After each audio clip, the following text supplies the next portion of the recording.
Assalamualaikum, saya Amira Syafqa binti Mahazin yang memegangkan Matrix 10 di IB2.F 1074 ingin menceritakan serba sedikit tentang kejadian 13 Mei 1969. Peristiwa 13 Mei pada tahun 1969 ialah insiden rusuhan kaum yang berlaku dan kemuncak masalah perpaduan di Malaysia.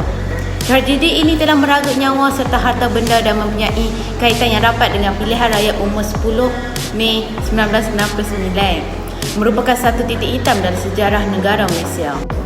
Assalamualaikum warahmatullahi wabarakatuh. Saya Nurul Umairah binti Azrul Findi yang memegang kad Matrix 10 di IB2.F 1072 ingin menerangkan tentang kronologi peristiwa 13 Mei 1969.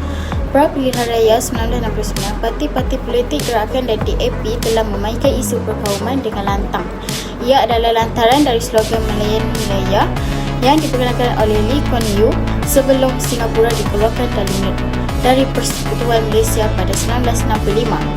Semasa kempen pilihan raya 1969, calon-calon pilihan raya serta ahli-ahli politik dari kalangan parti pembangkang telah memakitkan soal-soal sensitif berkaitan dengan bahasa kebangsaan iaitu bahasa Melayu, kedudukan istimewa orang Melayu sebagai bumi putera dan hak kerakyatan orang bukan Melayu. Hal ini telah menimbulkan perasaan perkauman dan syak wasangka. Antara faktor tercetusnya peristiwa tersebut di tanah Melayu ialah: yang pertama, perkembangan etnopopulisme iaitu fahaman yang mengarah kepada pembahagian masyarakat kepada dua kelompok berdasarkan kaum dan agama yang berpotensi bersengketa antara satu sama lain. Orang Melayu berasa mereka tertinggal jauh di belakang dalam bidang ekonomi, lalu diperkenalkan dasar ekonomi baru. Negara ini dipecah perintah oleh penjajah British dengan dasar mengelompokkan etnik sehingga terpisah melalui identiti sosial budaya. Kedua ialah perasaan tidak puas hati terhadap hak istimewa orang Melayu. Parti Tindakan Demokratik DAP telah secara lantang menyuarakan rasa tidak puas hati terhadap apa yang disebut sebagai hak istimewa orang Melayu yang kedudukan terkebawah berbanding dengan kaum Cina dalam perlembagaan dengan memainkan isu-isu sensitif dan perkauman. Walaupun DAP bertujuan untuk mendapatkan kemenangan dalam pilihan raya di mana mereka tidak mempedulikan sentimen antara kaum yang boleh membahayakan itu yang telah memecah belah perpaduan rakyat. Bagi kesan peristiwa 16 Mei 1969 ialah sebagai generasi yang hidup dalam era globalisasi ICT perlu menghayati makna etika dan peradaban yang telah diacuankan dalam negara kita sejak sekian lama. Selain itu, kita haruslah mempelajari, menguasai, menghayatinya supaya kita akan tetap mempunyai identiti dan jati diri Malaysia walau di mana sekalipun kita berada. Kesan politik zaman Inggeris ini telah menyebabkan sistem masyarakat negara ini yang asalnya sangat taat dan hidup di bawah pemerintahan Raja dan Sultan telah mengalami satu perubahan yang drastik. Kuasa Raja serta Sultan Melayu telah dihadkan menjadi labang kepada sesebuah negeri dan negara. Kemudian, penjajah Inggeris ini telah menerapkan sistem residen di negeri-negeri Melayu bersekutu dan kemudiannya diikuti pula dengan sistem penasihat British di negeri-negeri Melayu tidak bersekutu. Dengan adanya sistem yang berbeza antara negeri, pemerintah percaya bahawa setiap negeri tidak akan bersatu untuk menentang mereka kerana tiada persefahaman. Inilah antara kesan yang telah terpendam dalam diri masyarakat sehingga tercetusnya peristiwa hitam 13 Mei. Sistem yang diperkenalkan penjajah Inggeris ini menggunakan kuasa pemerintahan Raja-Raja Melayu dan pembesarnya. Di samping itu, perkara ini telah menyebabkan satu perubahan besar dalam pentadbiran. Fungsi residen dan penasihat British yang diperkenalkan telah mengambil alih peranan yang dahulunya dimainkan oleh pembesar-pembesar Melayu, terutamanya dalam soal menasihati Sultan dan mendapatkan hasil untuk negeri melalui cukai. Kesan terhadap penjajahan Inggeris di tanah Melayu telah mengakibatkan perubahan dalam sistem ekonomi tradisional yang telah sekian lama diamalkan di tanah Melayu. Sistem ekonomi tradisional yang dimaksudkan adalah seperti sistem yang berasaskan sara diri, penanaman padi, penangkapan ikan dan peternakan ladang. Sistem ini mengalami perubahan disebabkan penjajah Inggeris telah menjalankan dasar ekonomi kolonialismenya dengan menjadikan sistem ekonomi yang wujud bermatlamatkan keuntungan semata-mata. Dalam pelaksanaan dasar ekonomi, British secara langsung dan tidak langsung telah mengasingkan kaum-kaum utama di tanah Melayu iaitu orang-orang Cina, India dan Melayu mengikut kegiatan ekonomi masing-masing. Perkara ini telah menyebabkan kaum-kaum Melayu, Cina dan India tidak dapat mempelajari untuk memahami satu sama lain. Mereka juga tidak dapat berinteraksi dengan baik dan menyebabkan kesukaran untuk mewujudkan perpaduan kaum. Perbezaan jurang ekonomi yang ketara akibat daripada dasar pencadar perintah kolonial telah menimbulkan perasaan tidak puas hati sehingga mencetuskan konflik seperti 13 Mei, di mana masyarakat telah dikelaskan berdasarkan kepada pekerjaan dan penempatan menjadi faktor penghalang kepada proses integrasi kaum yang lebih baik. Pendidikan di negara kita yang seakan-akan ikut terujuk masing-masing dan ini tidak disukai oleh sesetengah individu. Hal ini menyebabkan banyak suara yang inginkan keadilan daripada kerajaan supaya mensamaratakan sistem. Hal ini menyebabkan ramai yang tidak bersependapat dan ada di antara kalangan anak-anak mereka yang tidak bernasib baik mendapat pendidikan kerana masalah pertelengkahan ini. Kesinambungan daripada peristiwa berdarah tersebut, kaum Cina sudah tidak bersefahaman dengan kaum Melayu di mana pada mula pemerintahan Inggeris, kaum Cina kurang mendapat tempat di hati penjajah. Bermula juga dari zaman pemerintahan Jepun di mana mereka ditindas dengan begitu kejam daripada kaum Melayu. Hal ini menyebabkan sosial di negara pada masa itu terjejas. Setiap kaum tidak bersatu dan hidup berpuak-puak. Ada yang sependapat dan ada pula yang berlainan. Kesimpulannya pada masa itu 13 Mei sangat memberikan kesan yang buruk dari semua aspek, tidak kira kaum tua atau muda. Kanak-kanak juga terlibat sama. Oleh itu pelbagai usaha perlu dilakukan oleh kerajaan dalam merealisasikan hasrat sebenar ke semua kaum yang tinggal di Malaysia. Assalamualaikum, saya Norna Syadana binti Jeffrey yang memegang nombor matrik 10 DIB 22L1076. Saya akan menguraikan cara menangani isu perpecahan kaum di Malaysia. Sejak kebelakangan ini, terdapat banyak isu-isu yang mencetuskan sentimen perkauman di kalangan rakyat. Salah satunya adalah didikan ibu bapa. Ibu bapa merupakan orang pertama yang paling awal mendekati anak-anak. Disebabkan itu, fikiran dan kelakuan anak-anak dipengaruhi oleh sikap ibu bapa mereka. Sebagai contoh, anak-anak mereka akan didedahkan tentang kewujudan isu-isu kaum sejak mereka kecil lagi. Terdapat segelintir ibu bapa di Malaysia ini masih mempunyai tanggapan yang salah terhadap isu-isu perkauman. Jadi mereka cenderung untuk memberi fakta yang terbesar yang akan mempengaruhi anak-anak terhadap bangsa-bangsa dan kaum-kaum yang lain di Malaysia. Ibu bapa perlulah menunjukkan keikhlasan kita dalam menjalin hubungan dengan sesiapa pun, terutama dengan jiran tetangga dan anggota masyarakat yang berbeza warna warna kulit, kebudayaan dan agama dalam kehidupan seharian. Selain daripada itu, jika kita meneruskan amalan sikap kekitaan, kita semua dapat mewujudkan satu suasana hidup yang baik dan dapat menguntungkan kita semua di samping dapat memelihara soal keselamatan hidup setempat yang terdiri dengan pelbagai kaum dan budaya. Ini juga dapat menjadikan satu contoh yang baik kepada generasi muda yang akan datang dan juga mereka yang akan terdorong untuk mengamalkannya. Selain itu, sistem pendidikan juga dapat memainkan peranan yang berkesan untuk menjamin keamanan sesebuah negara yang mempunyai pelbagai golongan etnik, kaum dan budaya. Sistem pendidikan ini boleh menjadi satu medium sosialisasi bagi memupuk kepribadian dan kesedaran semua di kalangan rakyat negara-negara yang terlibat.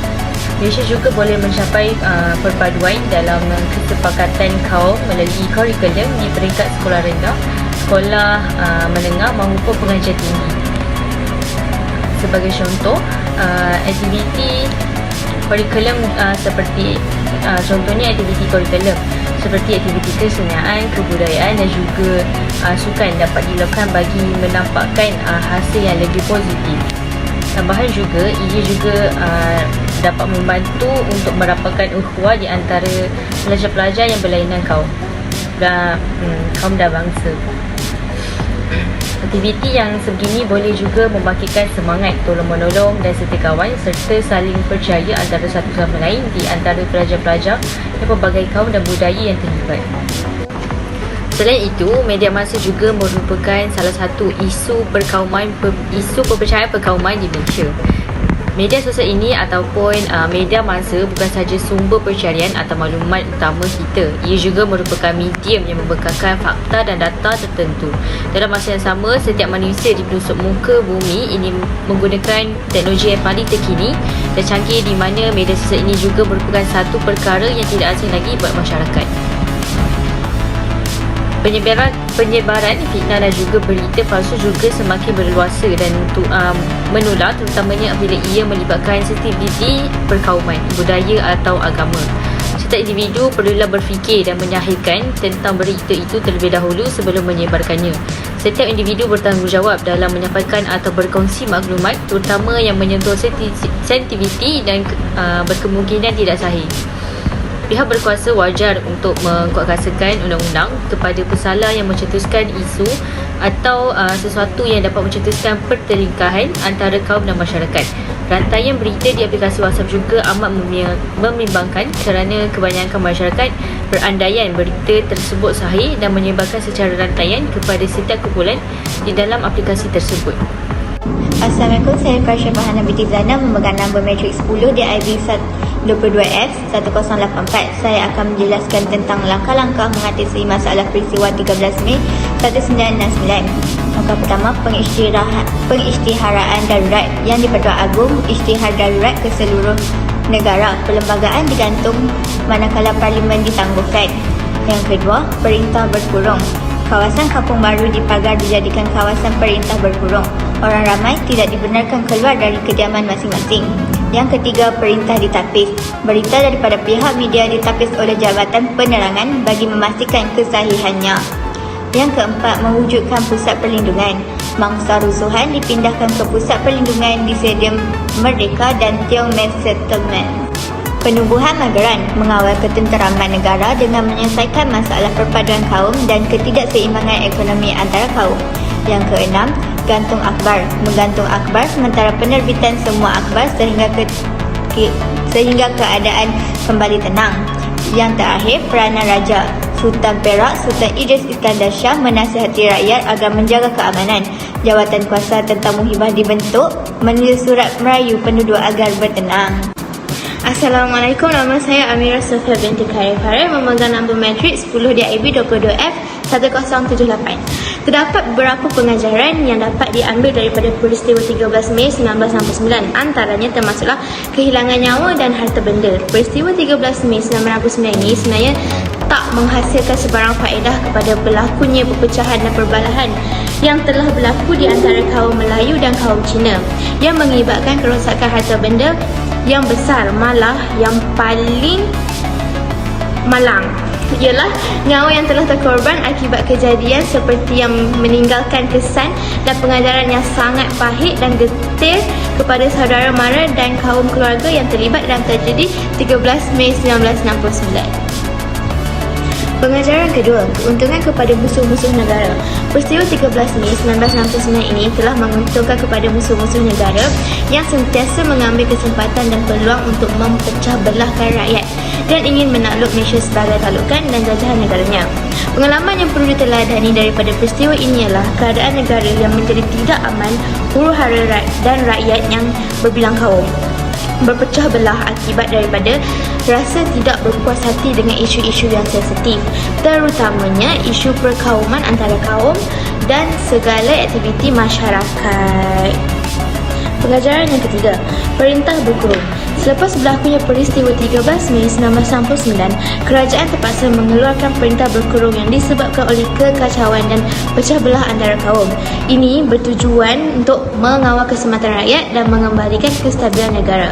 Ketika itu, ini membawa kesan yang buruk terhadap suasana persekitaran dan juga pergaulan yang kurang harmoni antara kaum kerana ianya menyekat aktiviti yang bebas untuk mencari punca pendapatan seperti menjalankan perniagaan, susah berinteraksi dan susah untuk saling berhubungan.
Bye.